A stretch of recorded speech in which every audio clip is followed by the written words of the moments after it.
प्रिय अभिभावक सादर प्रणाम। आज एक नूतन अध्याय को आपण मानक स्वागत। आज देखिबा विभाज्य सूत्र।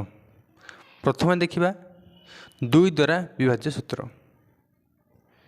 जो संख्यार एकक स्थान रे 0 2 4 6 8 थिबो सही संख्या गुड़िक 2 द्वारा विभाज्य। आम एक उदाहरण नेबा 598। यही संख्यार एकक स्थान रे 8 अच्छी, तेणु यही संख्याटी 2 द्वारा विभाज्य हेबो। तेणु जो संख्या गुड़िकर एकक स्थान रे 0 2 4 6 8 थिबो से संख्या गुड़िक 2 द्वारा विभाज्य हेबो। यही उदाहरण को देखिला परे हमको केते गुड़िए प्रश्न दि जाइछि, सेही प्रश्न गुड़िकर उत्तर आमे देखिबा एवं काहींकि सेगुड़िक 2 द्वारा विभाज्य ताहार उत्तर लिखिबा।